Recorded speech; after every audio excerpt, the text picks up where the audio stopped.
Happy you're just move that. We're with a new computer today, so can everyone see Polly okay? Yep. Great. All right, awesome. Geo just came on. Yep, Geo's Gio. coming on. Geo and Deborah. So what we're going to do it much like we did last time. Polly is going to lead us in a guided meditation, and then we'll just sit quietly for a little bit. Yara will let us know when, with an Om, when that, 20 minutes total, when that completes. And then you'll talk a little bit, Polly.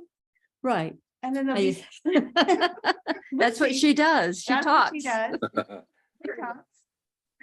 And then we'll have Q&A if anybody wants to work with Polly or talk to Polly. We'll have time for that. At the top of the hour, we'll pause. Anybody who wants to leave can leave. You can leave at any time, but at that point, we'll go into a half-hour of silent meditation. Any questions? Everybody good? All right. Handing it over to you, Miss Polly. This is such a great time to be together right now, here now, nowhere, now here. So what we want to do is to, as we come home to our own true nature, we close our eyes to come home, to block out the projection of an apparent external reality, which nobody can confirm is there, right? So this is an inward looking space. Closing our eyes, we relax into, drop into the heart space, out of the mind and into the heart, into the spacious true nature. As we inhale, and then through the relaxing exhale, we go deeper. We allow the mind to quieten. We use our attention to come home into this vast inner space, into the one I am. This is presence. This is the awake awareness. We know ourselves as this. I am that.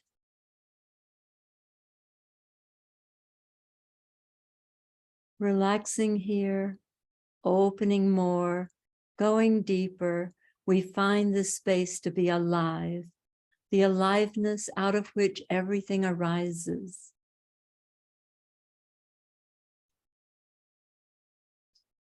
In this space, we all experience, know it, and share it as the one. This is where oneness is so available to us. This is experienced by every one of us as the same quality of presence and power and aliveness. We all experience it the same way. In this space, we find connection to our true nature as already happy, already free, already awake, alive, our true nature. And we are one here in every one of these aspects, one. And I am that. Tatvamasi, thou art that aliveness, that arising, not linear, not past, not future, but now arising and overflowing, creation arising and overflowing as love. We all experience this the same way. In this space, everything arises. If there's a problem, if there is an issue, it shows up in this space of awake awareness. Because we have believed the problems, the creations, more than we've known ourselves as this, as the one I am, then often they take precedence. They come into high relief in our awareness, in our consciousness, and we believe that there's something wrong. So right now, if there's an issue that you have, a creation, just allow it to come into this space. Don't be afraid. This space is invulnerable. This space welcomes everything. There's no limit here. And so if this issue, it may be money, it may be relationship, as I call it. It may be a sense of longing for this space, to know oneself as this space. Whatever that is, it's an issue. It has a label. It's a creation.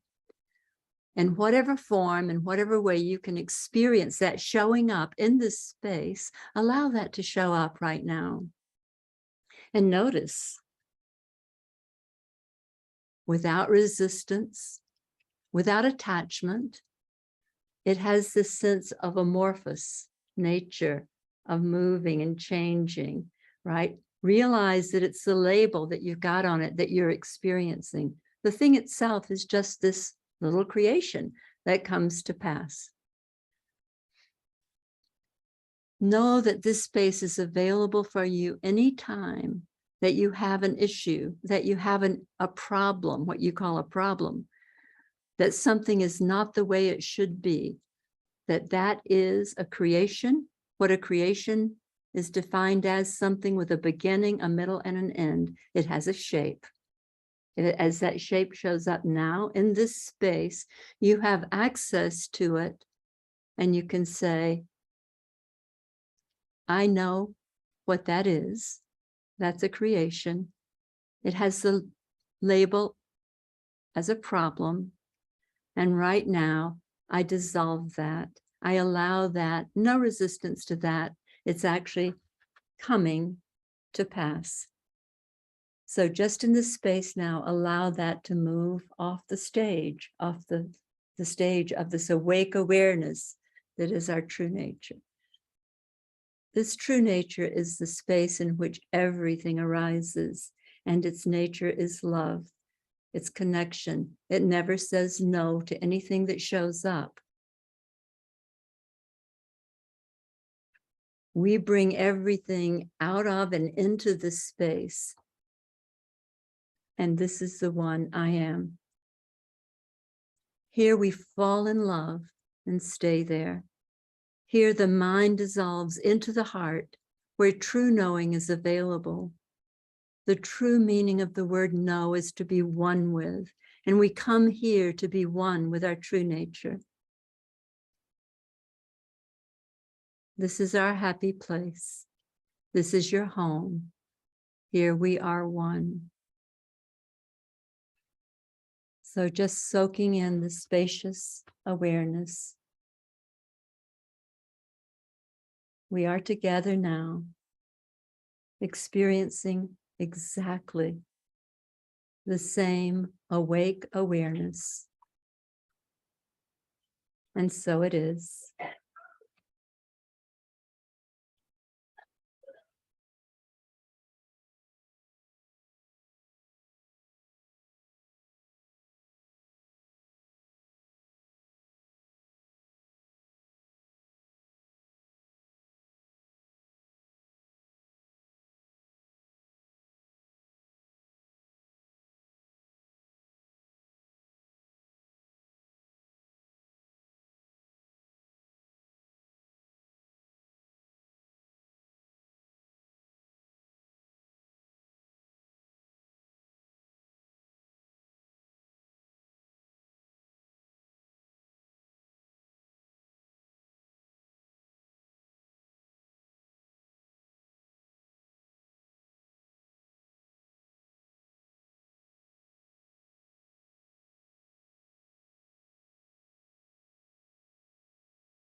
Thank you, guys.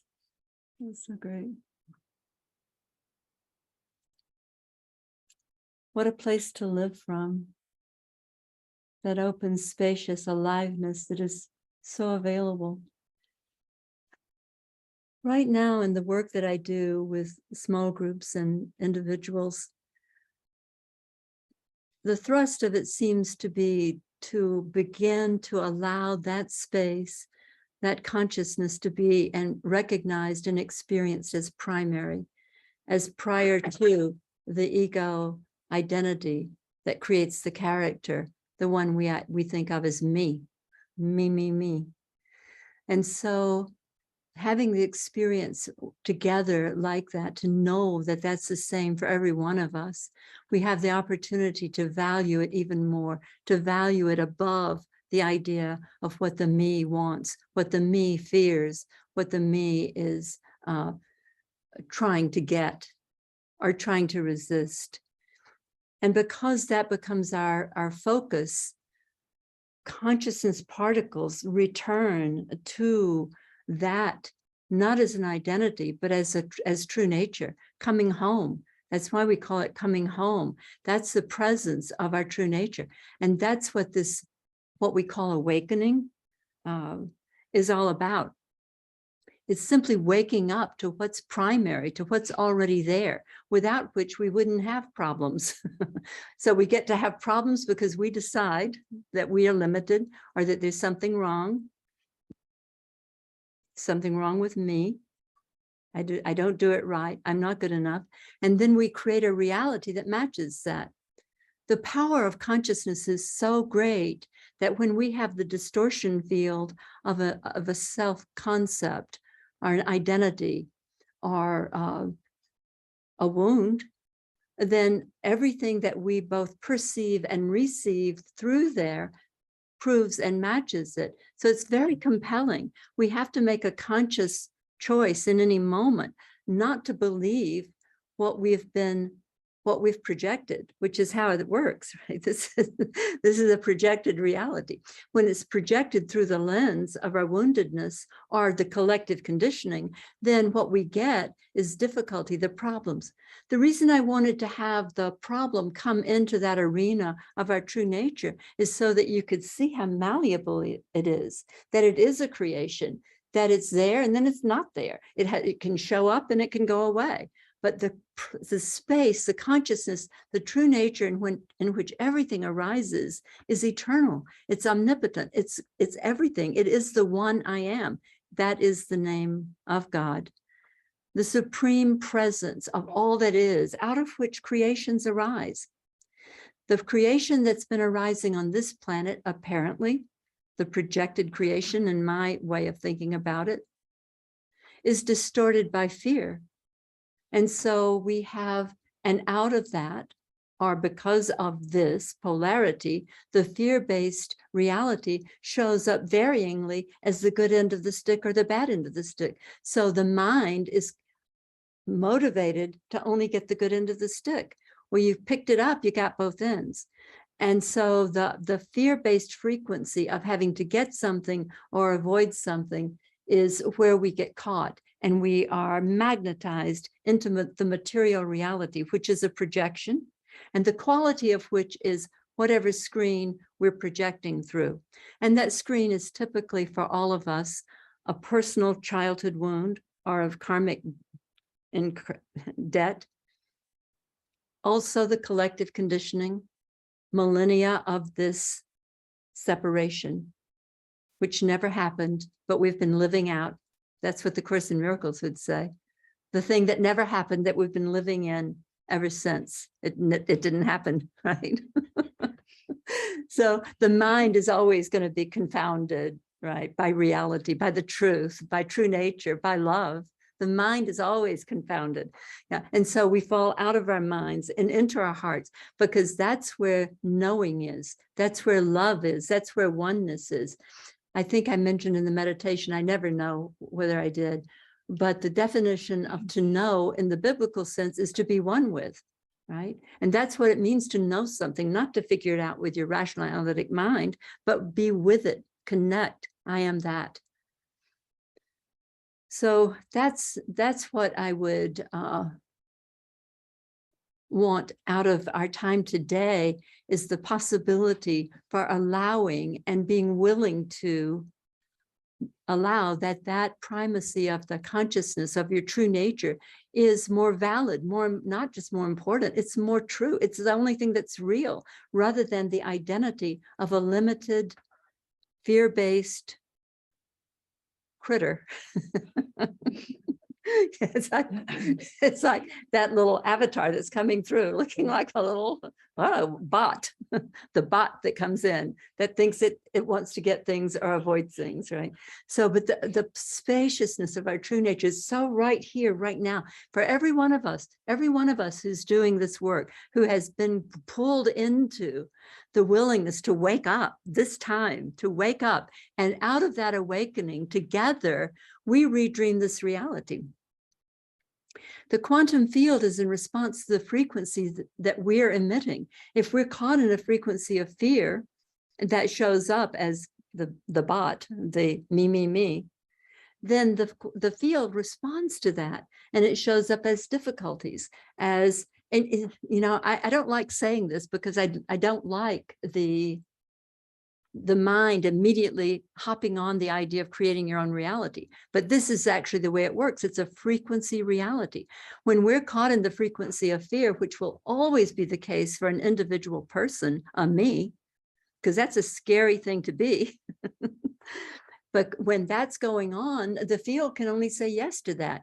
And that me in fear, the frequency of that is a polarity. It's a good end of the stick and a bad end of the stick. And so it shows up as difficulty.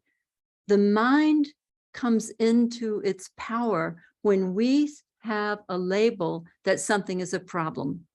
The minute that we're seeing anything through that label, that screen of something is a problem, the mind is like, all right, buddies, I got this one. let me tell you how this goes. And then we're caught in, because the mind fundamentally is the frequency of fear, the need to get something or resist something. So the minute that we label problem, the mind has its way. It's going to run the show. Now, the option here, along with the willingness to allow our true nature to be known as who I am, primacy, and as we move into that spacious direction, the possibility in the moment, the way it is right now with whatever problem there is to notice the difference between who I am and what I've got. I've got an issue with money, with a relationship, with a work situation. If I am the one who knows that, I am not the problem. If I just know that that's what's going on, I can see it, then all of a sudden I'm in a different relationship to it. In other words, the me is out of the picture. I don't have a need to resist it or to get anything from it. I am present, I notice it. And now the frequency that I am emitting, because it's not one of fear, is what's missing to the apparent solution. No, I should say, it's what missing from the solution to the apparent problem. So it's, you know, I know it feels like a slippery slope sometimes because we get pulled into difficulties that are compelling. I mean, we are really powerful creators. These things that we think are problems are compelling. They are convincing. You know, it is my body. It is, I am crazy. I am losing it. I am. I am going blind and I'm 83 years old. This is happening, right? But to whom is it happening, right? If there's no me here, it's just what's happening. And you're doing what's in front of you to do. Does that make sense to everybody? The difference between being had by it and simply handling it? Yeah, it's like, sometimes I use an analogy or a story about riding down the road and seeing a wreck on the side of the highway and getting out and lacerating ourselves on the glass and the metal, right? Instead of seeing the wreck on the side of the highway and calling 911. that's what we do with problems. We throw ourselves into it. It's like, oh my God, what am I going to do? This is not working. And we're caught up in the very frequency that created the problem. So the opportunity is to step back. It's like, I sometimes talk about reclaiming our attention particles back here and seeing what's in front of me. Without the label problem, it's just, you can see what's to be done. And there may not be anything. It's just what's happening. So that's the distinction that we that would be ongoingly helpful to us, is to notice the difference between what I seem to have looking like a problem and who I am as the awareness in which that's showing up.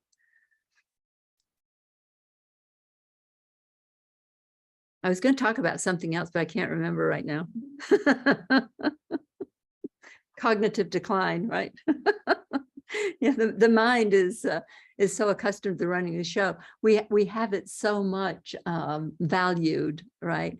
I say that's why PhD is piled higher and deeper. It's more information, more knowledge, more attention, more examination, more science, right? So with that, if anybody has anything that they'd like to bring up as a topic or an issue that we might work together, I'm open to that at this point. Before we do that, I just want to let you know who came into the room. Okay. So you're here with everybody. Our Okay. friend Gwenny. Hi, Gwenny. Hi, sweetie. Elizabeth from Mexico. Aha, Elizabeth. Nyaso's here. Yay. That guy. That guy. That guy. And a friend of mine, Alicia. All right. Yeah. Thank you all for joining us. I really appreciate it. So much fun to connect and share. Yeah. Also, Surma came. Oh yeah, and Surma. We have. Hi there. She's in the room with us. Yeah. Yeah. So if you'd like to speak with Pali, you can go ahead and hit the reactions button and raise your hand. If you have something you want to type into chat, you can type into chat and we'll let Pali know what that is as well. Can I say something? Yeah. I love what you said about attention particles. That really is my interest. Yeah. I'd love for you to say more about that. Right. Surma's asking about attention particles. It's like that's what we actually have. That's kind of like a description of consciousness used on behalf of what we are tending to, right? The attention particles go out and they're caught up out there in the projection. That's why that's what happened with the early wounding, is that something happened and it scared me. I was a year old and mommy and daddy were fighting or whatever, right? And all of a sudden, whereas my attention had been like this with my little baby body and little goo goo gaga, all of a sudden it's like, whoa, there's something wrong here. That magnetizes our attention into the external. At that point, it's pretty much a done deal from then on, because now we're like, what's that mean? What's going to happen to me? Is that a big problem? So so when I talk about reclaiming your attention particles, it's like reaching out your arms and bringing back your attention back to here, to true north, and on the basis of the question, what do I want to experience? Because with that magnetizing of the attention into the external, we gave away our authenticity. We gave away ourselves on behalf of trying to deal with an external reality that was scary, basically. Make sense? Summer? Yeah. Yeah. Is there any more about that Why do we perceive anything as being scary? Well, the reason is because we've been like this, we've been taken care of. I mean, this is just theoretical, of course, hypothetical, I mean. And then all of a sudden something is going on. And because we are these sense bodies, these avatars that are body-mind units that have perception in the external, and our attention gets pulled that way. And we feel the frequency, we register the frequency that something is wrong, because we've been feeling, maybe, this is not always true. We've been feeling the cocoon-like, if we've cared for, if we're nurtured as an infant, and then maybe all of a sudden there's something going on out there. Does that make sense to you, Priya? Yeah, that's what it gets our attention. The external is going to get our attention at some point or another. And typically the way it gets our attention is that it feels like there's something scary. There's something that brings up the frequency of fear in the child, in the infant, sometimes prenatally. Yeah. We need to repeat the questions from there when they come. Okay. Priya asked why. What did you ask, Priya? Why is it scary? Why is it Why do we scary? project- Right. Yeah. Yeah. Why is it scary? Yeah. So that was my answer to that. Another experience that we've all had is that we're sitting even now, I mean, whatever, a child or an adult or whatever, you're sitting in a kind of a ease and comfort, and something happens out there and your attention goes like that because it alerts the nervous system, basically. We have the instincts in the nervous system of no disregard for the animals, but of animals. I mean, I don't want to insult the animals, but we have a similar adrenal response to what feels insecure or dangerous or scary. Yeah, makes sense? Yeah. So your son Yeah. is asking, why is the outside external? Is it a projection we have forgotten we are responsible for? Why is it ever alien to us? Well, it's, I think that we don't understand that it's our projection, for one thing. We believe that it's an external freestanding reality that we've got to deal with. So right away, it looks like other to us. That's why it feels alien, right? The dynamic of consciousness creating projections is at the heart of this issue. And that's why when we come home and when I mean coming home, come into the awareness of true nature, when we're back there, the projection looks entirely different. It looks like, in fact, it will not be seen as other. It will be known as an opening of presence, an opening of awake awareness, looking like a world. But what happens when the separation falls away, and the separation is created by the wound, by the one's own conclusion, I'm not good enough, or I don't matter. When that sets in and it creates the psychological self, then the distortion field that we see through, we see the projection through, is apart from us, and it can be a problem. The minute that conclusion falls away, we're no longer apart from it. We know it as ourselves. There's no judgment. I think that didn't answer. Did that answer your question, Thad? You say, Yes. Resounding yes. okay, yay. Gwenny has her hand up. Go ahead, Gwen, and unmute yourself. Yeah, hi. Hi, sweetheart. Hi. I'm curious. I'm in a phase right now where I feel like I'm in a river of synchronicities, and things just are arising that have multi-layers of meaning. And it's like, fractals of it's laden, everything that it's almost like a dream. It's like things are happening that feel very meaningful and teaching, and I'm just witnessing this and feeling. And it feels like a whole dimension of reality that's in the service of health and wholeness. It's like it's revealing unconscious patterns, and yet it's not in the domain of awake awareness. It's not just full witnessing, but it feels very like a potent realm of learning and ripening and soul work. Kind of curious, like, where is that? I mean, you're an awakened awareness teacher, but these are pieces like I can witness that from awake awareness and just be entertained and fascinated, or just enjoy it and watch it arise. And there's also huge value in entering the stream fully, Right. to be shaped by and changed by it. And this is like right now, it's like fingerprints are all over it. Like sometimes it's not quite as you know, sometimes it's more subtle, but I believe it's pretty much always the case. So what's happening there? Right.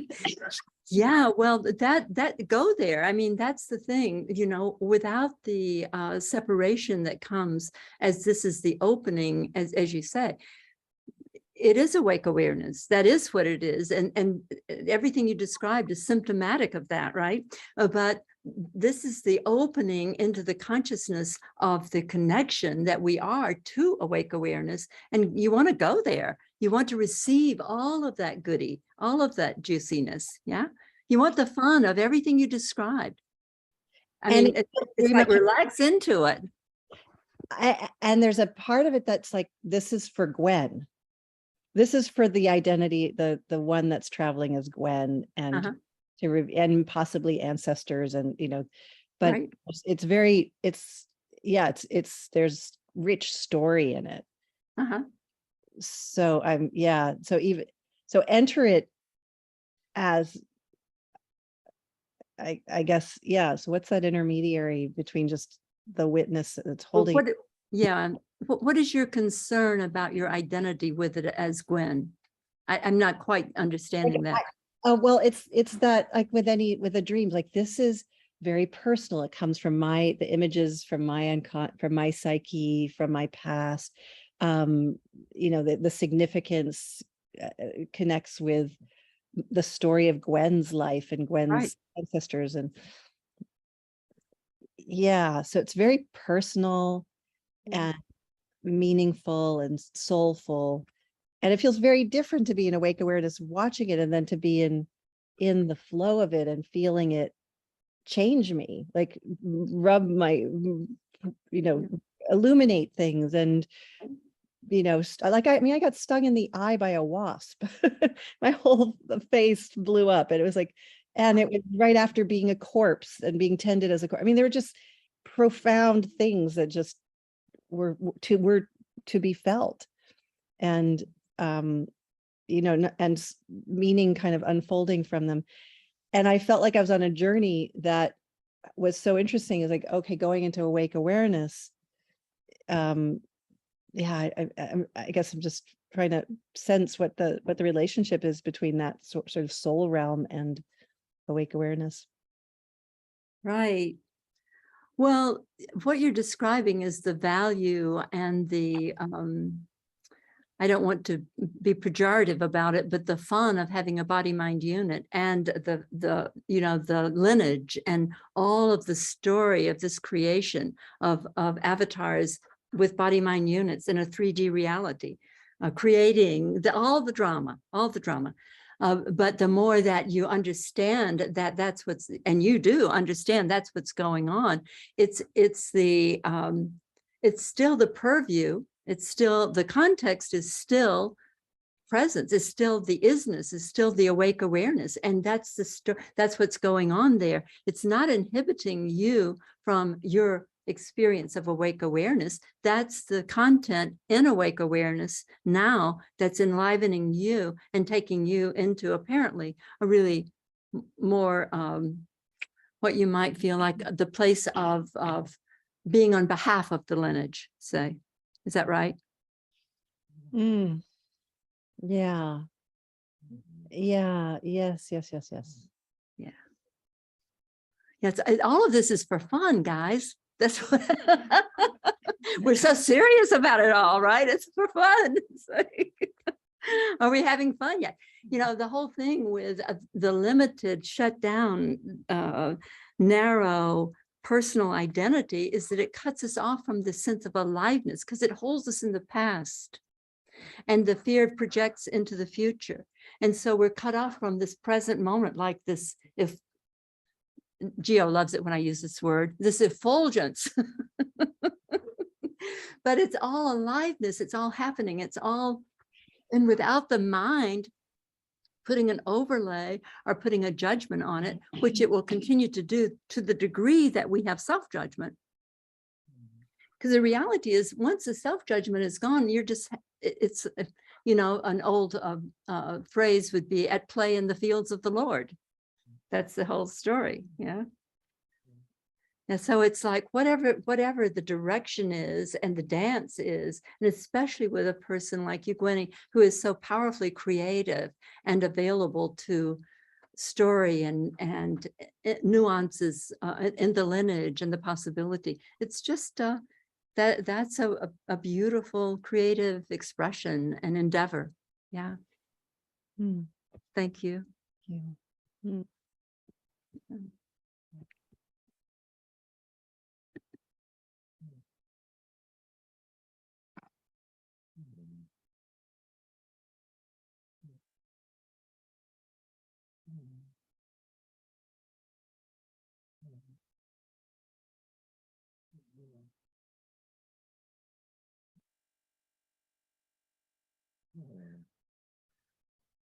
Another piece about the attention particles to move further along, Surma. When the attention is magnetized into the external because the child, the infant, whatever, has an experience of the fear, the concern coming up like this. What occurs there that runs our whole life nearly is that we are no longer available for authentic expression because we're so magnetized into what's happening in the apparent out there that we move into adaptive behaviors. So now not only does it get our attention, but now we're trying to figure out how I have to be in order for mommy to be nicer to me, right? So there's the other part of that story is that at that point, we are literally taken out of authenticity and pulled into adaptive behaviors. The frequency of inauthenticity is fundamentally one of fear. And so now we're relating to the larger external reality from a place of not self. And we will create that and massage it and perfect it according to what life cycle we're in. So a big part of this waking up work has to do with coming home to being on your own behalf authentically, saying what's true for you, noticing when you're attracted into the need to, out of fear, like they're not going to like me unless I say what I know they want me to say, as if you knew, because you're seeing it through a projection, right? We think we know what other people expect of us. And then we try to meet the expectation. It pulls us totally into a frequency of fear.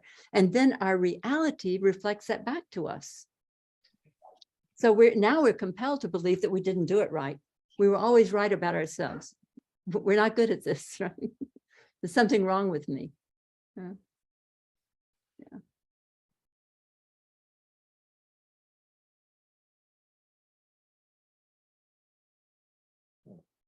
Isn't it interesting that we believe we're this, like right now, who I am at this point in my life and this persona, whatever, but we've been different every 3 years.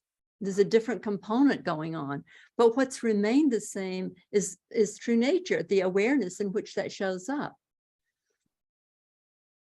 But people talk about, you know, I was making a joke earlier about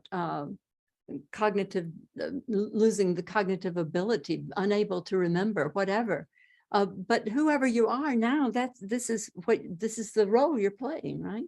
If you're identified with awake awareness, that role is so clearly a role, right? I have this role right now of being a spiritual teacher, maybe, whatever that would be. And that's fine with me. I get to play with all of you, and I love that. But the idea that is who I am, it's just what I'm doing right now. It's how I'm expressing in this particular time in my life. I'm a cosmic guru. Yes. That's what you need. Yeah. It's about holding your attachment at. Right. Not attached to your conclusion about yourself. And if you can, most of the people on our Zoom call know the technology that I use or the protocol that I use called the 6 Steps to Freedom process. It's whenever you're triggered to use that, to go back to an early time when you concluded unavoidably something about yourself and that it's been in place. It's like an installation. It's like an operating system at the heart of it. A conclusion, I'm not good enough, I don't matter. I'm a bad person. Many different variations on a theme of being the victim of the external, basically, and our conclusion about ourselves. And so with that installed, then everything is seen through that distortion field again. And we are, it never gets really brought into the light, right? The reason that being triggered is so important is that that's what gets your attention, because that will take you back to the earlier time in this process. That any of you that don't have the 6 steps, if you'll let Robin know, we can send them to you. It's based in the Course in Miracles, and it's basically a forgiveness process. What I found over the years of working with people is that therapy tends to reinforce the problem. At least, I shouldn't say therapy, but a therapeutic approach, right? You're still working at the level of the problem. And so you're sort of energizing it in a way. Forgiveness is seeing that what you had concluded was unavoidable, but never true. So it has the energy of alchemy, of dissolving something. And that's a complete, it's not a healing of a problem or a victim identity. It's the seeing through it and it falling away. The alchemy of forgiveness. Yeah. So Warren is asking, how do you define a person's purpose in life? Do you even need a purpose? Do you need a purpose? That's such a juicy question, right? Well, the answer is no, you don't. What a relief, huh? Yeah, what we can count on is that our true nature in expression, not veiled or distorted by fear, is going to be always of service. It's just because we know that this is all us, right? How bad am I going to be to anybody else or any circumstance? So coming home to yourself and then awakening out of the woundedness, you can trust in the moment, the reality, and the field is so, and this may point back to Gwenny's question and the work that what she's become aware of. The field is alive and well and in response to who you're being. And as you come home to your true nature, it shows up as all kinds of opportunities and connections and what we think of as synchronicities. So, you don't have to figure it out. In fact, that would be always based in the idea of being a person, right? And you don't have to try to make it happen. So coming home to yourself is the answer, and everything shows up. It's like a rising in the moment, the possibility, the potential, the opportunity. It's very, very available. I love that question, Warren. Thank you. I just wanted to say we have about 5 more minutes. Mhm. And I just want to say, I'm going to put in the chat in case anybody wants to make a donation to Pali. You can Venmo or PayPal. And if you need the address here for a checkout, I'm happy to give that to you. And if you would like the 6 steps, go ahead. I see that from Siri. I'll send that to you. And anyone else who would like that, I'm happy to send it to. Somebody has their hand up. Oh, Jeff. Okay. River. I'm sorry, River. Go ahead and ask your question. Can I hear him? You have to unmute. Now, There you can you go. hear me? Yep, now we can. Okay. Well, for years you talked about not being a person. And I thought that was pretty interesting, but I was dealing with a lot of other things.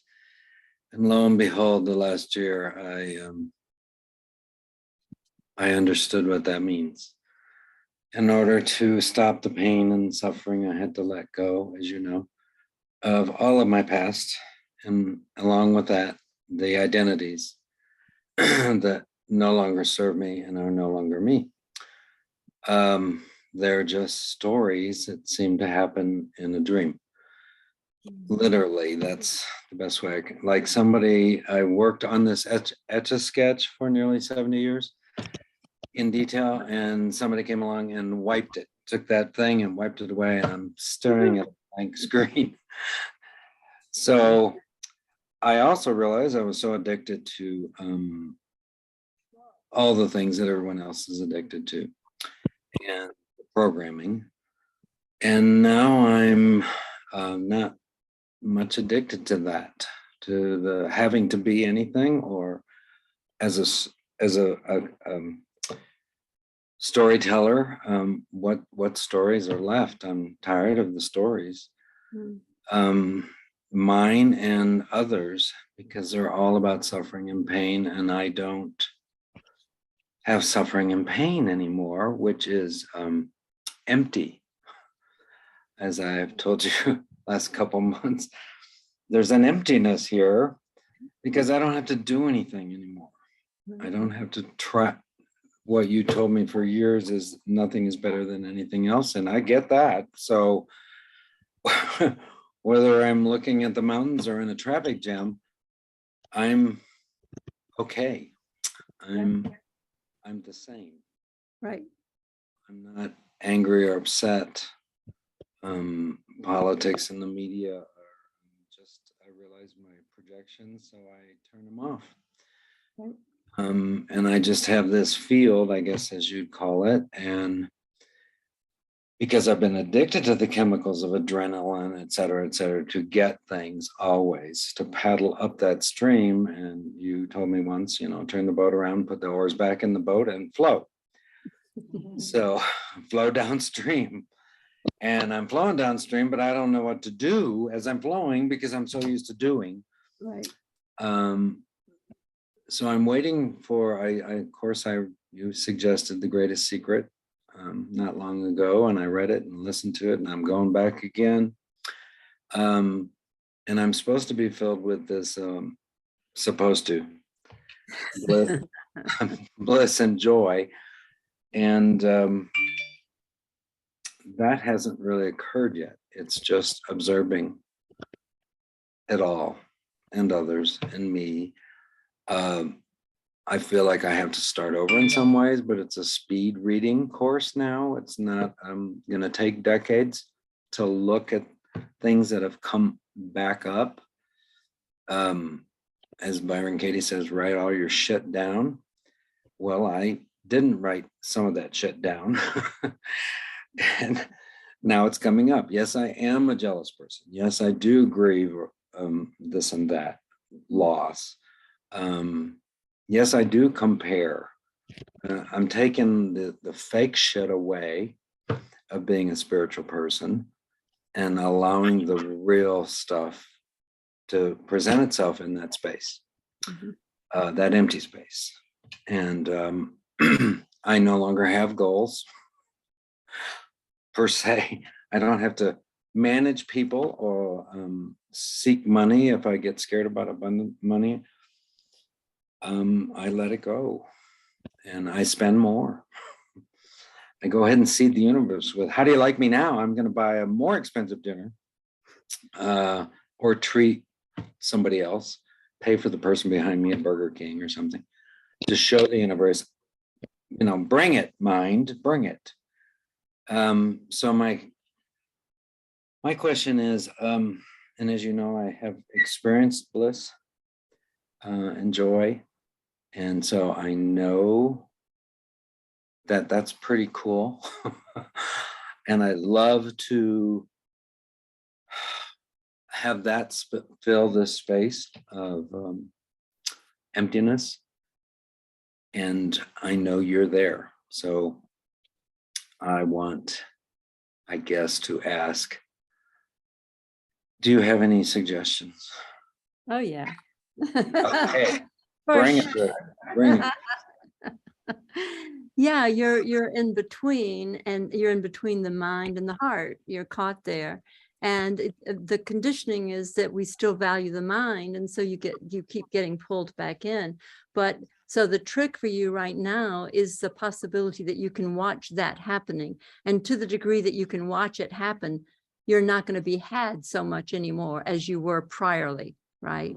If you can see that, because right now I sometimes talk about it with client people as being a bardo. It's like this in-between land for sure.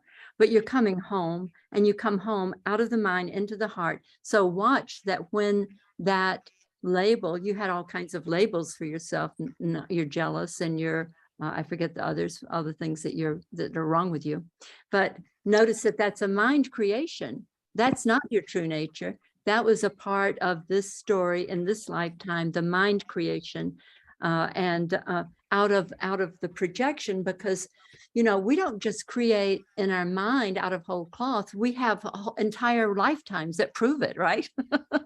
Believe it, hell, I can prove it. I was really so that whole feeling. The mind, the experiencing of the mind has a certain quality that if you can recognize that when it's trying to grab you, take you over, it also has certain kind of language, like you shouldn't have, like it shouldn't be this way, like that, there's something wrong with that. So what you're going to have to do is you're going to have to navigate out of the whatever's remaining of that bardo of the mind and the external reality.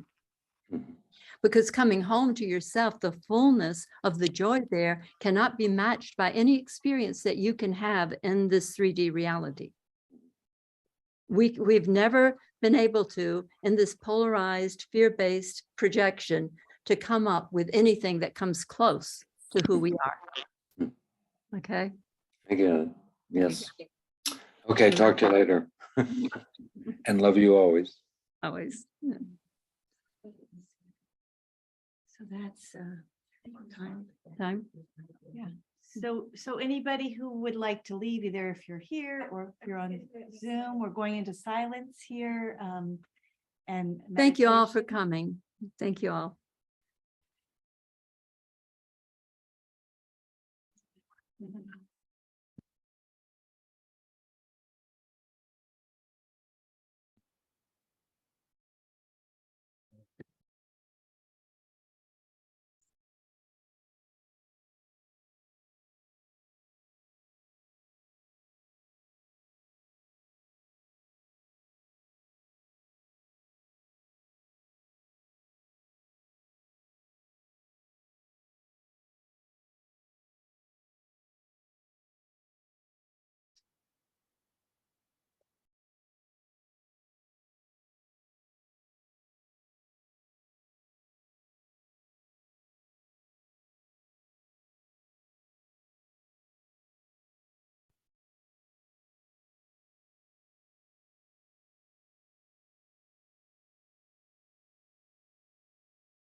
Thank you, Polly. Thank you, sweetheart. Thank you, Polly. Thank you, Polly.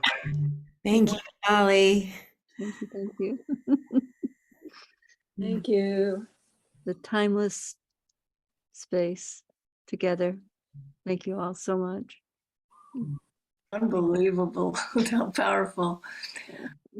Robin, will you just show us the group again like last week?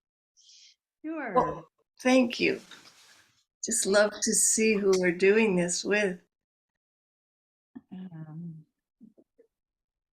It's not easy. Hang on one second. Hang on.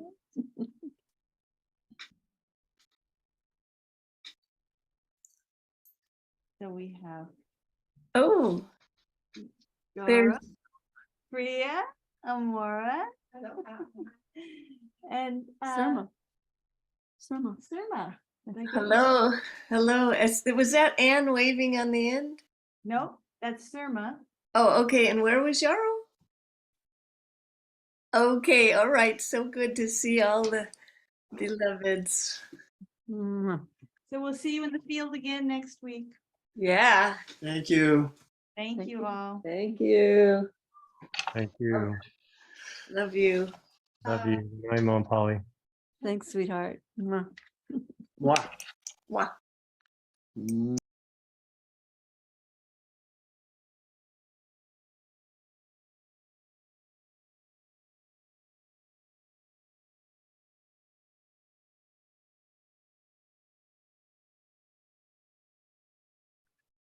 Who is that? We're trying to leave. This is my computer that we don't know how Who to. is that right there? That's That's Lily's friend, Karen, Ah. and she's visiting her in Hana right now. Oh. Online, That's so good. but she doesn't know how to get off. Right. Hi. Oh, gone. Participants, more. Chat. Karen here. I don't know what to say. I'm Lily's friend. Lily is with me in Hana, Yeah. and I'd like to Yeah. stay on your list. Okay. Hi. Let's see. Shoot, I gotta put it in here. Text.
And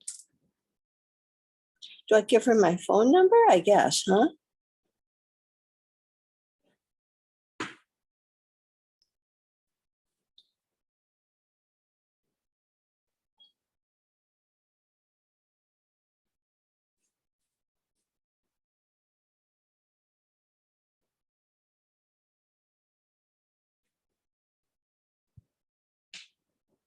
Well, she is a powerful healer.